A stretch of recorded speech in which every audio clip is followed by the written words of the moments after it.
మీ మోకాల నొప్పులకు ఎటువంటి సర్జరీ లేకుండా ఎపియాన్ పెయిన్ క్లినిక్ అందిస్తున్న అత్యాధునిక చికిత్స. గుండె చప్పుళ్లలోని తేడాలను ఇట్టే పసిగట్టగల డాక్టర్ ఎవరు? మనందరికీ తెలిసిన, అందరూ ఇష్టపడే, మెచ్చుకునేటువంటి డాక్టర్ గోపాలకృష్ణ గోఖలే గారు ప్రస్తుతం మనతో పాటు ఉన్నారు. స్పెషల్గా చెప్పేది ఏముంది, హార్ట్ సర్జన్ ఆయన. ఒకసారి సార్తో మాట్లాడదాం. ఎందుకంటే రీసెంట్గా చూస్తున్నాము హార్ట్ అటాక్స్ చాలా ఎక్కువగా పెరిగిపోవటం. ఈ మధ్యలో అయితే 1-2 రోజుల్లో ఒక డాక్టరు, తర్వాత ఒక కానిస్టేబుల్, ఇలా మనకి తెలిసిన సర్కిల్లోనే చాలామంది రోజు చూస్తూ ఉన్నాం చనిపోవటం. ఎందుకు అలా జరుగుతుంది? ఈ మధ్యకాలంలో ఎందుకు ఎక్కువ చూస్తున్నాం? దీనికి కోవిడ్కి ఏమన్నా లింక్ ఉందా? లేదు కోవిడ్ వ్యాక్సిన్కి దీనికి ఏమన్నా లింక్ ఉందా? ఇలా రకరకాల డౌట్స్ అందరిలోనే ఉన్నాయి. ఒకసారి డాక్టర్ గారితో మాట్లాడి క్లారిఫై చేసుకుందాం. సార్ నమస్తే అండి. నమస్కారం. సార్, దారుణమైనటువంటి చూస్తున్నాం సంఘటనలు. ఇట్లా చిన్న చిన్న పిల్లలు కూడా నుంచున్న చోటే టపామని పడిపోవటం, అప్పటికప్పుడే చనిపోవటం, ఏజ్తో సంబంధం లేకుండా చాలా చిన్న చిన్న వాళ్ళు కూడా చనిపోవటం. ఇవన్నీ చూస్తుంటే ఏంటంటే చాలా మంది చెప్పేది, సార్ కోవిడ్ తర్వాత ఇవి పెరిగిపోయాయి, కోవిడ్లో తీసుకున్నటువంటి వ్యాక్సిన్ ఇంకా ఎఫెక్ట్ చూపిస్తోంది వీళ్ళ మీద, ఎస్పెషల్లీ కోవిషీల్డ్ వ్యాక్సిన్ వల్లే అని. కొంతమంది ఏమో కాదు, అప్పుడు వచ్చినటువంటి కోవిడే ఇంకా ఎఫెక్ట్ చూపిస్తుందని కొంతమంది ఏమో ఇదంతా ఏం కాదు, ఇప్పుడు వస్తున్న రోజుల్లో స్ట్రెస్ తోటి ఇలా అవుతుంది అని కొంతమంది. కనీసం 2D ఈకోలో కానీ, లేకపోతే మనం ట్రెడ్మిల్ టెస్టుల్లో కానీ, వీటిల్లో కూడా ఏది ఎక్కడ చాలా రకాల టెస్టులు చేస్తారు కదా, వాటిలో ఎక్కడ కూడా ఏమీ లేకపోయినా కూడా సంఘటనలు జరుగుతున్నాయి. హార్ట్ స్ట్రోక్స్ వచ్చేసి చనిపోతున్నారు, హార్ట్ అటాక్స్ వస్తున్నాయి. ఎట్లా సార్, ఎందుకు అసలు ఇంతలాగా? ఇప్పుడు ఏంటంటే ఈ హార్ట్ అటాక్స్ అని ఎక్కువైనాయి, దాని గురించి డౌట్ లేదు అందుట్లో. ఓకే. రెండోది యంగర్ పీపుల్లో వస్తున్నాయి, ఎక్కువైనాయి, అది కరెక్టే. ఈ రెండింటిని మాత్రం కాంట్రవర్సీ లేదు. కాకపోతే ఎందుకు వస్తున్న దాంట్లో చాలా ఓపెన్ డిస్కషన్ ఉంది. కానీ ప్రస్తుతం ఈ రెండు అయితే చాలా క్లియర్. ఇప్పుడు ఎంతో మందిని 30-35 ఏళ్ళను కూడా మనం హార్ట్ అటాక్లు చూడటం, హార్ట్ వీక్ అయిపోవటం, ఒక్కోసారి మేము ట్రాన్స్ప్లాంట్ అవటం, ఒక్కోసారి వాళ్ళు హాస్పిటల్కి వచ్చే స్టేజ్ లేకుండా కూడా ఇప్పుడు మీరు చెప్పారు చూసారా చనిపోవటం, ఇవన్నీ అయితే మాత్రం చాలా ఎక్కువైనాయండి. దీనికి ఇందాక మీరు అన్నట్టు ఏది కారణం అని చెప్పడానికంటే ట్రెడిషనల్గా ఏంటంటే మనం ఇంతకాలం చూసింది ఏంటంటే గత 50 ఏళ్ళుగా ఐడెంటిఫై చేసిన షుగర్ అను, బీపీ అను, కొలెస్ట్రాల్ అను, యూరిక్ యాసిడ్ ఎక్కువను, చాలా లావుగా ఉన్నారను, ఓకే, లేకపోతే ఫ్యామిలీ హిస్టరీ ఉందను, ఆ ఫ్యాక్టర్స్ ఉన్నాయి. కానీ ఏంటంటే యంగ్లో వచ్చే వాళ్ళకి ఈ ఫ్యాక్టర్స్ అంత కారణం అని నేను అనుకుంటలేదు. ఎందుకంటే కొంతమందికి డయాబెటీస్ అయితే ఉంది కానీ చాలా ఫిట్గా కనిపిస్తారు, వాళ్ళ పనులు చేసుకుంటూ ఉంటారు, ఏ సిమ్టమ్ లేదు. 55-60 ఏళ్ళు దాటినాళ్ళలో మాత్రం ఈ కారణాలు చాలా ఎక్కువ ఉన్నాయి. షుగర్ 10 ఏళ్ళ నుంచి ఉందనో, 10 ఏళ్ళ నుంచి ఉందనో, లేకపోతే బీపీ ఎక్కువ ఉందనో, లావుగా ఉందనో. ఇది మిడిల్ ఏజ్ దాటిన తర్వాత, మిడిల్ ఏజ్ తర్వాత వచ్చే వాళ్ళు ఏంటి, ఇవి ఇంకా స్టిల్ ఈ ఫ్యాక్టర్సే చాలా ఇంపార్టెంట్. యంగర్ జనరేషన్లో వచ్చే వాళ్ళకి ఏం జరుగుతుంది అనేది ఇప్పుడు మాకు కూడా అర్థం కాని పరిస్థితి. పూర్తిగా ఏమవుతుందంటే ఇప్పుడు ఈ మనకి ఈ కారణాలు చెప్తున్నాం కానీ major risk factors, minor risk factors అని ఇంకా చాలా ఫ్యాక్టర్స్ ఉన్నాయి. ఇంతవరకు మనకు కనిపెట్టలా.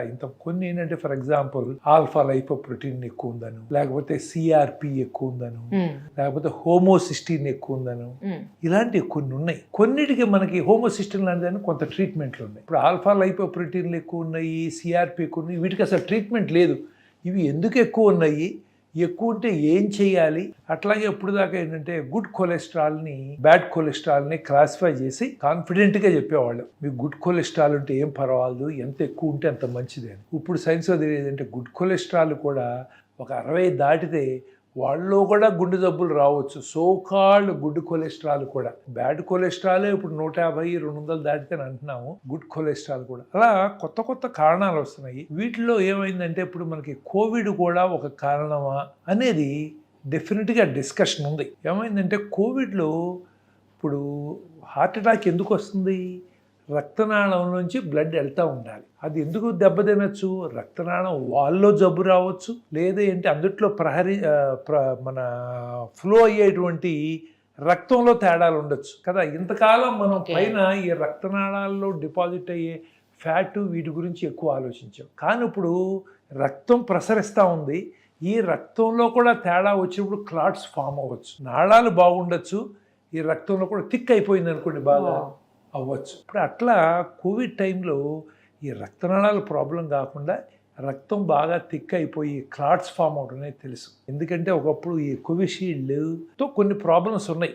Okay. No doubt about it. Okay. నేను కూడా వేయించుకున్నా కోవిషీల్డ్, అది వేరే విషయం. ఆలోచించుకుని టెన్షన్ చేసి హెల్త్ పాడగొట్టుకోలేము మనం. ఇప్పుడు ఏమైందంటే ఇనీషియల్గా వచ్చినప్పుడు అందరం కూడా చాలా టెన్షన్లో ఉన్నాం, ఏదైనా దొరికితే చేయిద్దాం అనుకున్నాం. ఇంతకుముందు వ్యాక్సిన్స్ డెవలప్ చేయాలంటే 10 ఏళ్ళు 20 ఏళ్ళు 25 ఏళ్ళు పట్టేది ప్రూఫ్ రావటానికి. ఇప్పుడు మన కోవిడ్ వచ్చిన మన టైం ఉంది 6 నెలల్లో వ్యాక్సిన్స్ వచ్చింది. Correct sir. ఇప్పుడు సోకాల్డ్ టెక్నాలజీతో వచ్చినాయి కానీ వాటి సైడ్ ఎఫెక్ట్స్ వాటికి ఉంటాయి. మనం పూర్తిగా స్టడీ అవ్వలేదుగా. ఇప్పుడు యువతలేమో మరి లక్షల్లో మనుషులు చనిపోతున్నారు, అందుకని వచ్చినాయి. మరి ఈ వ్యాక్సిన్స్లో కూడా కొన్ని 100 మంది చనిపోతారు. ఇప్పుడు నేను ఆ టైంలో ట్రాన్స్ప్లాంట్ చేశాను. ఒక యంగ్ గర్ల్ పాప అమెరికా నుంచి వచ్చింది. వస్తే ఏంటంటే వాళ్ళ పేరెంట్స్ వాళ్ళు ఇండియాలో సెటిల్ అవుదాని వచ్చారు. 25, 27 అయ్యే రేంజ్లో ఉన్నారు. మరి ఇక్కడికి వచ్చి వ్యాక్సిన్ చేయించుకుని అమ్మాయి బ్రెయిన్లో బ్లడ్ క్లాట్ అయ్యి చనిపోయింది. మరి ఆవిడ ఆర్గాన్స్ తీసుకుని ఇంకొకళ్ళకి పెట్టాం, ఇంకో యంగ్ గర్ల్కి, హార్ట్ అండ్ లంగ్స్. పర్టికులర్గా ఆవిడ చనిపోవటానికి కారణం డెఫినెట్గా ఇది, ఎందుకంటే వ్యాక్సినే. మరి ఈ వ్యాక్సిన్తో ఆ కాంప్లికేషన్స్ ఆర్ నోన్. బట్ ఏంటో 1 in 1 lakh కర్మగాలి ఈవిడికి వచ్చింది. ఇప్పుడు 1 in 1 lakh అంటున్నాం కానీ ఎంతమంది తెలియకుండా జరిగిందో మనకు తెలియదు. ఈ స్టడీస్ ఏమీ ఫుల్ ప్రూఫ్ కాదు. వీళ్ళు ఎక్స్టెన్షన్ చేస్తూ ఉంటారు. ఎంత బాగా స్టడీ చేశారు హడావుల్లో. కోవిడ్లో బయట రోడ్డు మీద రావటాకే జనాలు భయపడ్డారు, తల్లిదండ్రుల దగ్గరికి వెళ్తా భయపడ్డారు. ఈ స్టడీస్ ఎంత బాగా జరిగినాయి. ఇవన్నీ ఏంటంటే ఓవరాల్గా గుడ్ ఫెయిత్తో జరిగినటువంటి. ఇప్పుడు మనం ఏంటంటే వాళ్ళు తప్పు చేశారు అంటాం కాదు, దానివల్ల చాలామంది కూడా బ్రతుకుంటారు. మరి అది కౌంటుకు రాదు, ఏదైనా చనిపోయినప్పుడు అవి బయటపడతాయి. అట్లాగే అప్పుడు అప్పుడు కోవిడ్ రాకుండా బ్రతకడం ఇంపార్టెంట్. మరి ఆ వ్యాక్సిన్స్తో ఇప్పుడు సైడ్ ఎఫెక్ట్స్ వస్తే వాట్ కెన్ వి సే? ప్రతి మెడిసిన్ సైడ్ ఎఫెక్ట్ ఉంటాయి.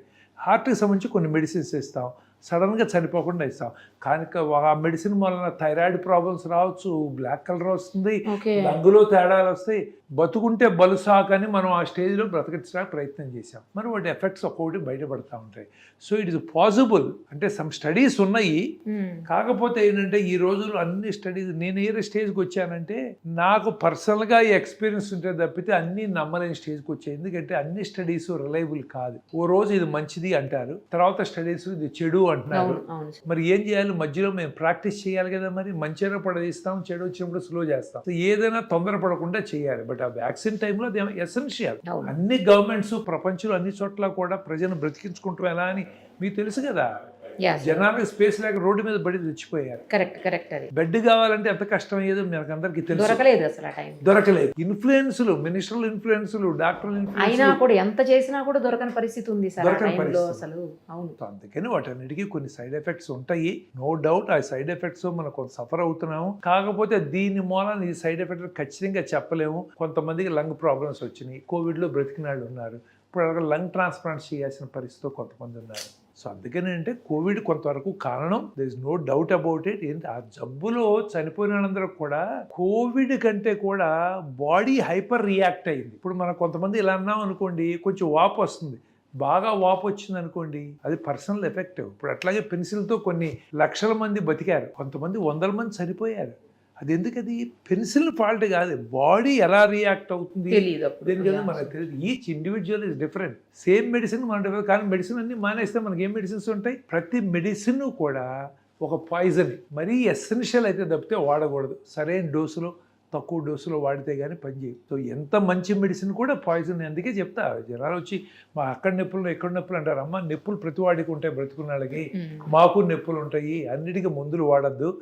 మీకు జీవన శైలికి ఏమైనా ఇబ్బంది వచ్చింది, లేదు ఏదో గుండె జబ్బు లేదా బ్రెయిన్లో ప్రాబ్లం ఉంటే మనం ట్రీట్మెంట్ చేయాలి. కానీ ఇక్కడ నొప్పి అక్కడ నొప్పి అంటే సర్దుకుపోవటం బెటరు, మందుల కంటే అది బెటర్ అని చెప్తా ఉంటారు చాలామందికి. సో అట్లా ఏంటంటే కోవిడ్ మూలాన ప్రాబ్లమ్స్ ఉన్నాయి. కోవిడ్ వ్యాక్సిన్తో I'm sure there are problems, ఎందుకంటే పర్ఫెక్ట్ స్టడీస్ జరగలేదుగా. కాకపోతే మరి అప్పుడు మనం అవన్నీ చేయాల్సి వచ్చింది. అవే కారణమా లేకపోతే ఎంత కారణం మనం ఎట్లా చెప్పగలం? ఇప్పుడు స్ట్రెస్ ఉంది, స్ట్రెస్ ఎంతమందికి స్ట్రెస్? ప్రతి వాడు we're all working under too much stress. 100% sir, 100%. ఇప్పుడు అట్లాగే మన తిండి ఉంది, తిండి మరి అన్నీ కూడా కెమికల్స్తో వచ్చినాయి. ఈ కెమికల్స్ ఎఫెక్ట్ ఎక్కడ చదివామండి? ఇప్పుడు ఈ కెమికల్స్తో వచ్చింది మీరు వాడద్దు అంటే అమెరికా లాంటి కంట్రీసే ఇప్పుడు ఆర్గానిక్ పాడు ఆ మాటలు మాట్లాడకుండా బాబు, నిజంగా దానికి వెళ్తే అది దానికి ఖర్చు ఎక్కువ, ఈల్డ్ తక్కువ, మరి ఫుడ్ కాస్ట్ పెరుగుతుంది, ప్రజలందరికీ మళ్ళీ కాస్ట్ పెరుగుతుంది, కాస్ట్ ఆఫ్ లివింగ్. ఇప్పుడు ఈ మాత్రం తినగలిగే వాళ్ళు కూడా మరి ఇప్పుడు 10 రూపాయలు అనేది 100 రూపాయలకి అమ్మాల్సి వస్తుంది అవును అప్పుడు. అవును ఎంతమంది తినగలరు? అందుకని అమెరికా లాంటి కంట్రీస్లోనే చాలా మంది చెప్తారు ఆర్గానిక్ ఇవన్నీ. మనం ఏంటంటే సొసైటీకి ఎక్కువ మందికి ఎలా చేయగలం అనేది కనుక చూస్తే ఆర్గానిక్ ఇవన్నీ వర్కౌట్ అవ్వవు. అవును. ఎక్కువ మందికి లార్జ్ స్కేల్ మరి అవ్వదు. అవ్వదు. మరి కెమికల్స్ ఎఫెక్ట్స్ ఏంటి? మరి ఇప్పుడు ఇంతకుముందు ఎంత చేసినా కూడా మనకు అర్థం అవ్వాల్సింది ఏంటంటే యావరేజ్ లైఫ్ స్పాన్ పెరిగింది. యా ఇంతకుముందు 40 ఏళ్ళు 42 ఏళ్ళు ఉన్నాడు. ఇప్పుడు మన దేశంలోనే దాదాపు 73-74 ఏళ్ళు యావరేజ్ లైఫ్ స్పాన్ పెరిగింది ఇన్స్పైట్ ఆఫ్ ఆల్. సో ఓవరాల్గా గుడ్ ఎక్కువ ఉంది, కొన్ని సైడ్ ఎఫెక్ట్స్ ఉంటాయి, మనం అర్థం చేసుకోవాలి. సో అందుకనంటే ఇండివిజువల్ లెవెల్లో చేయాల్సిందే కానీ మనం స్ట్రెస్ అలా తగ్గించుకోవాలి, మనం ఎట్లా వర్క్ చేసుకోవాలి అనేది మనం పనిచేయాలి. గవర్నమెంట్గా ఇప్పుడు సపోజ్ మీకు వారానికి 1 రోజు సెలవు అన్నారు, ఇప్పుడు సాఫ్ట్వేర్ వాళ్ళకి 2 రోజులు సెలవులు ఇచ్చారు, అయినా హార్ట్ అటాక్లు వస్తున్నాయి వాళ్ళకి. మిగతా 5 రోజులు చాలా కష్టపడుతున్నారు కదండి. మరి ఎన్ని రోజులు సెలవులు ఇవ్వగలరు? వాళ్ళు ఇవ్వలేరు కదా. ఇప్పుడు అట్లాగే బాబు సెల్ ఫోన్లు మానేయండి, టీవీలు మానేయండి అంటే మనం ఒక పక్కన చెప్తున్నాం, ఒక్కొక్కడం 2 సెల్ ఫోన్లు పెట్టి తిరుగుతున్నారు. నిజం, అది నిజం సార్. నేను కూడా తిరుగుతాను. మరి వాటి సైడ్ ఎఫెక్ట్స్ ఏంటి? ఎవరు స్టడీ చేస్తారు? ఇంటి పైన పెడితే మనకి వాటి మూలాన చాలా రేడియేషన్ వస్తుంది. వాటి ఎఫెక్ట్ ఏంటి? క్యాన్సర్స్, కొన్ని క్యాన్సర్స్ దాని మీద వస్తున్నాయని ఉంది. And it's probably true also, some brain cancers అలాంటి దాని మూలన వస్తున్నాయని. అందుకని ఏంటంటే హార్ట్ అటాక్స్ వస్తున్నాయి, చనిపోతున్నారు. వీటన్నిటికి తగ్గించాలంటే ఏంటంటే ఈ స్పీడ్లో చాలా కష్టం. అందుకనే మనం తినే ఆహారం జాగ్రత్తగా చూసుకుంటాం, మనం చేయగలిగేది కొంత స్ట్రెస్ తగ్గించుకుంటాం, కొంత ఎక్సర్సైజ్ చేయటం, మరి ఇన్సూరెన్స్లు తీసుకుంటాం, చేయగలిగేవే తప్ప ఇప్పుడు నిజంగా ఈ సడన్ డెత్ని ఆపగలమా అంటే నాకైతే ఆపలేమని అనిపిస్తుంది. అంటే in the next few years ఒకసారి ఇప్పుడు ఏమైందంటే, ఇప్పుడు అమెరికా వెళ్ళామనుకో, మనలాగా స్ట్రెస్ పడరు, మనలాగా పరిగెత్తా ఉండరు. ఎందుకంటే ఎకానమీ స్టెబిలైజ్ అయిందండి. ప్రతి వాడికి ఫుడ్ ఈజ్ ఎష్యూడ్, ప్రతి వాడికి హెల్త్ కేర్ ఈజ్ ఎష్యూడ్, ప్రతి వాడికి రీజనల్ లైఫ్ ఈజ్ ఎష్యూడ్. వాడి పని చేయకపోయినా ఇచ్చే ఫండ్స్తోనే హాలిడేస్ కూడా వెళ్ళొస్తాడు, కారు కొనుక్కుంటాడు. మనాడు పని చేస్తుంటే లేదు. అందుకని అంటే ఈ స్పీడ్ ఆఫ్ గ్రోత్లో మనం ఇప్పుడు వరల్డ్ నెంబర్ 4 ఏది జీడిపిలో వీటంట్లో చూస్తే అవుతున్నాం లేదా? బిలియన్స్ దాడుతున్నామా లేదా? మరి ఇప్పుడు 3కి వెళ్ళాలి, 2కి వెళ్ళాలి. మనం ఆ 2కి వెళ్ళిన తర్వాత ఏమన్నా అందరికీ కూడా సరిపడా ఫుడ్ దొరుకుతుంది. మనం ఇప్పుడు పరిగెత్తుకెళ్ళి పని చేయక్కర్లేదు, రాత్రింబగళ్ళు పని చేయక్కర్లేదు అనుకున్న స్టేజ్లో ఈ స్ట్రెస్లు తగ్గి అప్పుడు అందరూ హెల్త్ మీద కాన్సన్ట్రేట్ చేస్తారు. కానీ ఇప్పుడు ఈ టైంలో మనం ఎవళ్ళం చేసినా కూడా for a few more years, maybe a decade, we have to go through this. తప్పదు, ఇవన్నీ మారలేం కదా. ఇప్పుడు మనాళ్ళు వెళ్ళి రాత్రింబగళ్ళు ఇప్పుడు ఇక్కడ పని చేయరంటే పని చేయని వాళ్ళందరూ వెళ్ళి అమెరికాలో గొడి చాకరీ చేస్తారు. దే బికమ్ అథారిటీ ఆ సిచ్యువేషన్లో. అమెరికాలో వాళ్ళు చేయరు. ఆస్ట్రేలియా వాళ్ళు, యూకే వాళ్ళు మన ప్రేమతో తీసుకుంటున్నారా? లేదు.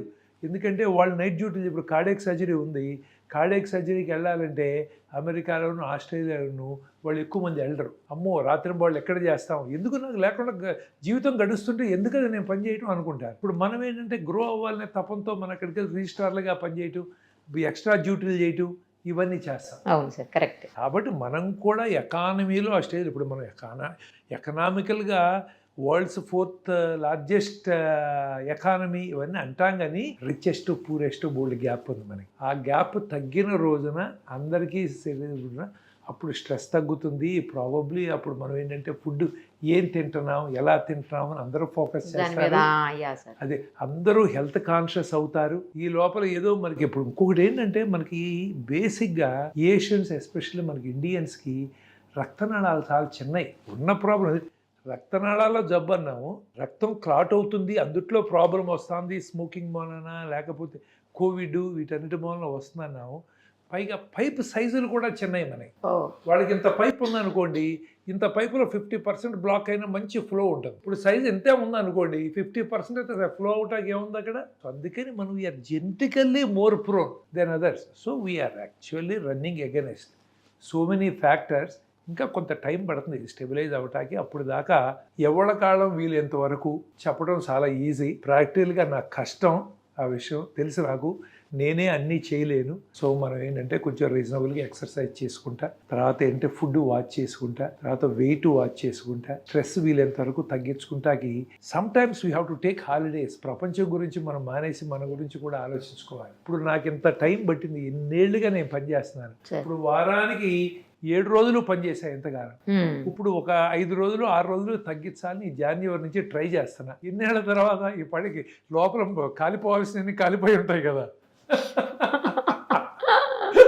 అయ్యో సార్, అంటే ఏడాదిలో కనీసం 5-6 రోజులన్నా తగ్గిద్దామని. We have to slow down. అదే మా పిల్లలు అనుకోండి, వాళ్ళు ఇట్లా పరిగెత్తవు, they already started slowing down. అంటే వాళ్ళు 40-45 ఏళ్ళు వచ్చేటప్పటికి నేను ఇప్పుడు 60s దాటిన తర్వాత అనుకుని వాళ్ళు 45 అనుకుంటారు. So they will remain healthy. అది మరి నేను ఇందాక అన్నట్టు ఎకానమీ, థాట్ ప్రాసెస్, కంఫర్ట్స్ ఇవన్నీ మారాలి కదా, అందుకని వస్తాయి అన్నమాట. సో అందుకని life has become very stressful, there is no doubt about it.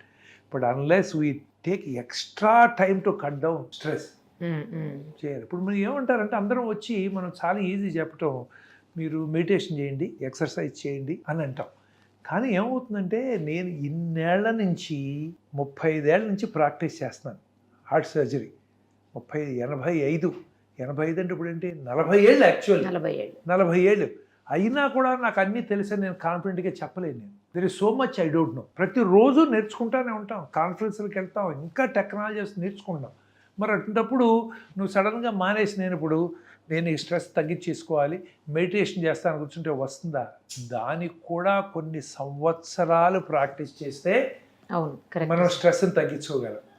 Over night సడన్గా తినేసి కూర్చుంటే స్ట్రెస్ తగ్గదు, మనకి తగ్గదు. కూర్చుంటే 10 నిమిషాలు కూర్చుంటే మనకి మెడిటేషన్ వచ్చేస్తుంది అనుకో. మరి యోగిలు వాళ్ళు కూడా మేము కార్డియాక్ సర్జరీ ఎలా ప్రాక్టీస్ చేస్తున్నామో 30 ఏళ్ళు 40 ఏళ్ళు ప్రాక్టీస్ చేసి ఒక స్టేజ్కి వస్తున్నారు. అందుకని మనం ఏంటంటే స్లో అవటం కూడా చాలా ప్రాక్టీస్ చేయాలి. రిలాక్స్ అవటం అనేది మర్చిపోయాము మనం. ఇప్పుడు మనం భోజనం చేస్తున్నా సెల్ ఫోన్లు మోగితే చూసుకుంటూనే. ఇప్పుడు అది కాదు, రష్యాకిను యుక్రెయిన్కి ఏం జరుగుతుంది, ఏం అవసరం వాడితో మనకి అయినా. అంటే కొంత నాలెడ్జ్ ఉండాలి, జనాలు అనొచ్చు ఈడేంటి ఇలా అంటాడని, ప్రపంచం తెలియాలి. నేనేమన్నా చేయగలనా? భోజనం చేసినప్పుడు కూడా ఏమైంది, అమెరికా, ఇరాన్, ఇజ్రాయెల్ ఏం జరుగుతుందంటే అన్నం తినేటప్పుడు బట్ అలా అయిపోయింది లైఫ్. ఆపలేకుండా ఉన్నాను, నేను కూడా ఆపలేకుండా ఉన్నాను. సరే రిలాక్స్ అవటం అనేది మనం నేర్చుకోవాలి. అందుకని చిన్నప్పటి నుంచి పిల్లల్నేమో ఐఐటీలు అని పరిగెత్తిస్తున్నాము, వాళ్ళని కూడా కొంచెం ఆడుకుంటాకి రిలాక్స్ అవటం చేయాలి. అది మనం వాలంటరీగా చేస్తే తప్ప ఏ ఫ్యాక్టర్, కొంతమందికి స్ట్రెస్ ఇంపార్టెంట్, కొంతమందికి ఫుడ్ ఇంపార్టెంట్, కొంతమందిలో డయాబెటీస్ ఇంపార్టెంట్. మనం ఏదో ఒకటి పని చేస్తూ ఉంటే తప్పితే నిజంగా మనం తగ్గించలేమండి. We're going to see more and more media. ఎందుకంటే మనకి అవేర్నెస్ పెరిగింది కదా, ఏమైనా జరిగితే హార్ట్ అటాక్ వచ్చిందని ఇప్పుడు మీరున్నారు, మీకు అవేర్నెస్. ఇంతకుముందు ఏమైనా చనిపోతే ఎవరిని పట్టించుకునేవాడు. సో అందుకని ఏంటంటే మనం ఫ్యూ మోర్, నేను అనుకుంటున్నాను at least another decade we're going to this, ఇది ఎపిడమిక్ ఆఫ్ దిస్ థింగ్ అండి. ఇప్పుడు నుంచి జనాలు కొంచెం రిలాక్స్ అవడం నేర్చుకుని కొంచెం వాళ్ళ హెల్త్ జాగ్రత్తగా చూసుకుంటా మనం మనం అన్నిటికీ పరిగెత్తద్దు అని అనుకుంటే, నేను చెప్తున్నాను కదా, నాకు 35 ఏళ్ళు పెట్టాను కార్డియాక్ సర్జరీ ప్రాక్టీస్ చేస్తున్నారు. I want to slow down. నేను లేకపోతే ప్రపంచం ఆగదు, నాకు తెలిసి ఆ విషయం. బట్ మనం ఎంతసేపు మనం లేకపోతే ప్రపంచం ఆగిపోతుంది, ఫ్యామిలీ కొంపలు మునిగిపోతాయి అనుకునే ఫాల్స్ ఒపీనియన్లో పరిగెత్తున్నాము. So we need to relearn lot of things. Younger they start, they are going to stay healthy, probably enjoy the fruits better. కానీ నాకు డౌట్ ఏంటంటే సార్, మీరు స్ట్రెస్ తోటి అన్నారు, ఓకే నేను కూడా అది ఒప్పుకుంటాను, స్ట్రెస్ వల్ల చాలా ప్రాబ్లమ్స్ వస్తాయి. పిల్లల్లో స్ట్రెస్ ఏంటి, పిల్లలు ఎందుకు మరి? ఏమండి ఈ రోజుల్లో పిల్లలకు ఉన్న స్ట్రెస్ తల్లిదండ్రులతో, టీచర్స్తో తక్కువ అండి. ప్రాబబ్లీ వాళ్ళకి స్ట్రెస్ తక్కువ ఉండేది వాళ్ళ గ్రాండ్ పేరెంట్స్తోనేమో అని నాకు ఇప్పుడు అనిపిస్తున్నావు, గ్రాండ్ సన్ నావు. సో అందుకని ఏంటంటే మనం వెనకేసుకు వస్తాం కాబట్టి వాళ్ళ గ్రాండ్ చిల్డ్రన్ అనుకుంటా. కానీ ఎంత స్ట్రెస్ అండి పిల్లలకి, ప్రతిదానికి కంపేర్ చేస్తాం. పిల్లల్లో సూసైడ్స్ ఎన్ని పెరిగినాయి, మార్కులు రాలేదని. మొన్న మధ్య కదండి, ఇప్పుడు ఈ ఇయర్ లాస్ట్ ఇయర్ ఉంటాను, ఏదో మెడికల్ కాలేజీలో సీట్ రాలేదని సూసైడ్. అయ్యో 10th క్లాస్ ఫెయిల్ అయితే సూసైడ్. నేను అనేది ఏంటంటే చాలా స్ట్రెస్. వాళ్ళకి చిన్నపిల్లలుగా ఉండట్లేదు కదా మనం నువ్వు అది అవ్వచ్చు ఇది అవ్వచ్చు అన్నీ చేస్తున్నాం. I have gone through this. నేనేమి చేయలేదు, అవతల చెప్పట్లేదు, నా ప్రాక్టికల్ లైఫ్ ఎక్స్పీరియన్స్తో చెప్తున్నాను. We have done that. We have put children under lot of stress. We're keeping them under stress. వాళ్ళు హాయిగా ఆడుకుంటాకి, వాళ్ళ మైండ్లో ఎక్స్ప్రెస్ చేయటానికి కూడా మనం టైం ఇవ్వట్లేదు కదా. అందుకేనంటే ఉన్నాయి, బట్ అవే కాదు ఇంకా ఫ్యాక్టర్స్ ఉన్నాయి. ఇప్పుడు వాళ్ళ ఫుడ్, మనతో పాటు వాళ్ళు అదే ఫుడ్ తింటారు. అవును, అట్లాగే పిల్లలు గుండె జబ్బులు ఉంటాయి చిన్నపిల్లల్లో. మనం అందరికీ టెస్టులు చేయించాం కదా. ఇప్పుడు వాటిని బాగా, ఇప్పుడు నేను చెప్పానని చెప్పి నువ్వు డాక్టర్ గోఖలే చెప్పాడు, నువ్వు నుంచి చదువు తగ్గించు, బయటికి వెళ్ళి 1 గంట పరిగెత్తన్నా అనుకో, టపాన్ చనిపోయాడు వచ్చి తిడతారు నన్ను. ఎందుకంటే ఇప్పుడు పిల్లల్లో కూడా కొన్ని గుండె జబ్బులు ఉంటాయి. వాళ్ళు ఎక్సర్సైజ్ చేసేటప్పుడు, స్ట్రెస్లో ఉన్నప్పుడు అట్లా అయిపోతాయి. కొన్ని జబ్బులు ఉన్నాయి. అందుకని అమెరికా లాంటి వాటిలో అంటే స్కూల్ కాంపిటీషన్స్కి వెళ్ళే ముందర వాళ్ళకి టెస్టులు చేస్తారు. బై బర్త్ తేడా హైపర్ట్రోఫిక్ కార్డియోమయోపతి అని ఉంటారు, అయోటిక్ స్టెనోసిస్ అని కొన్ని జబ్బులు ఉంటాయి. అట్లాగే హార్ట్లో ఇంకా కొన్ని మయోపతి, ఒక్కోసారి వైరల్ ఇన్ఫెక్షన్స్ ఎంత కామన్, మనం లేటెస్ట్ ట్రీట్మెంట్లు తీసుకొస్తున్నాం, కానీ నేచర్ ఏంటి ఏదో రకంగా చంపాల్సిందే కదా మనని. మరి చైనాలో వుహాన్లో వైరస్ అనండి, కోవిడ్ అనండి, ఇలాంటివి ఎన్ని వస్తున్నాయో మనకు తెలియదుగా. ఇప్పుడు మనం యాంటీబయాటిక్స్తో బ్యాక్టీరియా రెసిస్టెంట్ కొత్త బగ్స్ వస్తున్నాయి, we're also contributing to it. వాటితో మరి హార్ట్లో కొంతమంది మయోపతిలు వచ్చి హార్ట్ వీక్లు అయ్యి ఉండొచ్చు, వాళ్ళు సడన్ గా చనిపోతారు. అందుకంటే మనం బాగా కనిపిస్తున్నాడు కాబట్టి ఇటు బాగున్నాడు, పిల్లడు కాబట్టి చాలా బాగున్నాడు అని అనుకుంటాకి లేదు. ఇప్పుడు తల్లిదండ్రులకి ఎర్లీగా హార్ట్ ప్రాబ్లమ్స్ వచ్చినప్పుడు వాళ్ళ కొలెస్ట్రాల్ లెవెల్ 10 ఏళ్ళు 12 ఏళ్ళ లెవెల్ నుంచి చెక్ చేయాలి వాళ్ళకి. ఇప్పుడు అట్లా మల్టిపుల్ ఫ్యాక్టర్స్ ఉంటాయి వీటన్నిటిలో. మనం నోటీస్ ఎక్కువ చేస్తున్నాము, మనం మరి అన్హెల్దీ హ్యాబిట్స్ ఎక్కువ అయిపోయినాయి. ఇప్పుడు కష్టపడటం అనేది అంటే physical activity helps health better than mental activity. మరి ఇంతకుముందు ఫిజికల్ యాక్టివిటీ ఉండేది, ఇప్పుడు లేదు. అట్లా అని చెప్పి వాళ్ళు చనిపోయేవాళ్ళు. ఇప్పుడు ఇంతకుముందు లైఫ్ స్పాన్ తక్కువ ఎందుకు ఉందంటే వైరల్ ఇన్ఫెక్షన్స్ వచ్చి చనిపోయేవాళ్ళు, బ్యాక్టీరియల్ ఇన్ఫెక్షన్స్ చనిపోయేవాళ్ళు. ఇప్పుడు అవి కాకుండా మనం ఎక్కువ కాలం బ్రతుకుతున్నారు. వాళ్ళు దీంతో చనిపోతున్నారు. 65-75 మధ్యలో వస్తేనేమో హార్ట్ జబ్బులు చచ్చిపోతున్నారు, 75 దాటితేనేమో క్యాన్సర్స్తోనూ, లేకపోతే డీజనరేటివ్ ఆల్జీమర్స్, లేకపోతే చూసేవాళ్ళు లేకో వాటితో చనిపోతున్నారు కదా. ఏదో రకంగా ఒక స్టేజ్ దాటితే వస్తుంది. కాబట్టి ఏంటంటే మనం ఐ థింక్ ఇప్పుడు వీ నీడ్ టు, ఇప్పుడు Modi garu yoga he's trying to promote his best because they are good. ఇప్పుడు అట్లా అని చెప్పి మోడీ గారికి ఎంత స్ట్రెస్ ఉంటుంది, అంతే కదా సార్. ఇప్పుడు మందంతా స్ట్రెస్ ఎంత అండి. ఇప్పుడు అక్కడ అపోజిషన్ నుండి చుట్టూ యుద్ధాల నుండి దేశాన్ని బాగు చేయాలని ఒక తపన, మనం బాగు చేయాలి, కంట్రీని ముందర తీసుకెళ్ళాలి. ఎందుకంటే మన ఈ కంట్రీ ఇన్ని 75 ఏళ్ళు దాటిన తర్వాత కూడా ఉన్నామంటే దానికి కారణం మన లీడర్సే. మరి మంచి లీడర్స్ మనం చేయాలనుకుంటే ఒక్క leader can change lakhs of people's lifes. That is what is happening now కదా. మరి బాగు చేయాలని అందరి కోసం అంతా ఆయనకి స్ట్రెస్సే కదా. ఇప్పుడు మెడిటేషన్ చేయిస్తే ఏంటి, ఆయన మెడిటేషన్ ఆయన చేసుకోవచ్చు, ఇప్పుడు యోగా చేస్తే హెల్త్కి మంచిది. It's proven.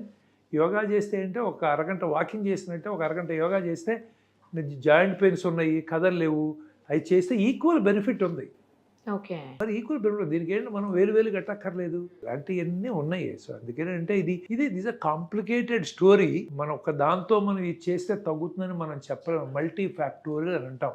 మీకు పనిచేసింది నాకు పనిచేసి, నాకు పనిచేసింది ఆయనకి పనిచేసి, మన ముగ్గురికి పనిచేయింది ఇంకోటి పనిచేస్తుంది. అందుకంటే మల్టిపుల్ యాంగిల్స్లో మనం చూస్తా మనం కరెక్ట్ చేస్తున్నామా, we can improve it or not. ఇప్పుడు మేము సర్జరీ చేస్తున్నాం, ఈ పేషెంట్ అరే మనం ఆ టైం చేస్తే ఇదే ఆపరేషన్ చేస్తే పాపం మనం సేవ్ చేయలేకపోయాం, ఈ పేషెంట్ అదే ప్రాబ్లం ఎలా సేవ్ చేయొచ్చు అని we do lot of ground work. మేము దేవుళ్ళం కాదు కదా. ఇప్పుడు ఆపరేషన్ చేస్తే కొంతమంది చనిపోతారు, చేయకపోతే బాగుండేవారంటే మనకేం తెలుసు, తెలియదు కదా.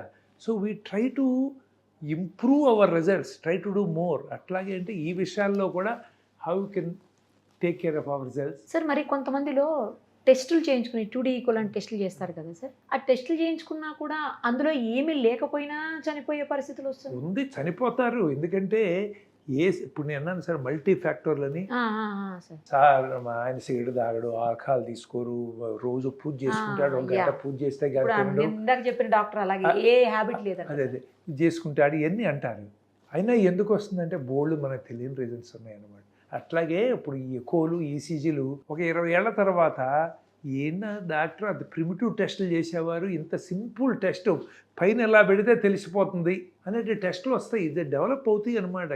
హార్ట్ అటాక్ వచ్చి హార్ట్ దెబ్బతింటేనే ఈసీజీలోను ఎక్కువలోనూ కొంత ఐడియా ఉంటుంది. ఓకే, అందుకని ట్రెడ్మిల్ టెస్ట్ కంపల్సరీ. చాలామంది ఏంటంటే ఈ చిన్న వాటిలో లిపిడ్ ప్రొఫైల్, ఈసీజీ, ఎక్కువ హీమోగ్లోబిన్ చెక్ చేసి అంతా బాగున్నారు కాదు. నిజంగా హార్ట్ చేయాలి, టీఎంటీ అన్నా మినిమం చెయ్యాలి. టీఎంటీ చేస్తే అది కూడా 100లో 50-60 మందికి తేడాలు చూపిస్తుంది, మిగతా 50-60 మందికి గుండె జబ్బున్నా చూపించదు. అందుకనే డాక్టర్ ఉన్నాడు మధ్యలో, ఎందుకంటే చూసి లేదండి మాకు కొంచెం డౌట్గా ఉంది, మీరు సిటీ స్కాన్ చేయించండి, లేకపోతే మీరు యాంజియోగ్రామ్ చేయించండి, లేకపోతే న్యూక్లియర్ స్కాన్ చేసి అంటాం. అవి కూడా 99% పర్ఫెక్ట్. ఏంటి ఆ టెస్టులు చేసినా చూసేది ఎవడు మనిషి కదా. ఇప్పుడు ఏఐ వస్తుంది మనకి. ఏఐ వచ్చినప్పుడు ఏమవుతుందంటే నా ఎక్స్పీరియన్స్ 100 మందిలో ఉంది, నేను మళ్ళీ ఒక సంవత్సరం అయితే మర్చిపోవచ్చు. ఏఐ మర్చిపోదు, ఆ 100 మందిని కలెక్ట్ చేస్తుంది, నోట్ అవుట్ అని ఆ యాంగిల్లో కూడా చూస్తుంది. ఎందుకంటే it is going to make things even better. టెస్టులు బాగున్నంత మాత్రాన డాక్టర్ దగ్గరికి వెళ్ళి వచ్చాం బాగున్నాడు, అడే డాక్టర్ పనిమాలిన డాక్టర్ ఇవాళ చచ్చిపోయాడు మొన్నే చూసాం అంటే అది డాక్టర్కి లిమిటేషన్స్ ఉన్నాయి, మనిషి కదా, టెస్టులకి లిమిటేషన్స్ ఉన్నాయి. అందుకని 3-4 టెస్టులు చేస్తే వాటి సెన్సిటివిటీ పెరుగుతుంది 50 నుంచి 60. ఒకే టెస్ట్ చేస్తే 20% ఉంటాం, 6 టెస్టులు చేస్తే 80%. కానీ అందరికీ అన్ని 6 టెస్టులు చేయరు కదా సార్. ఎప్పటికప్పుడు ఈల్డ్ తక్కువ.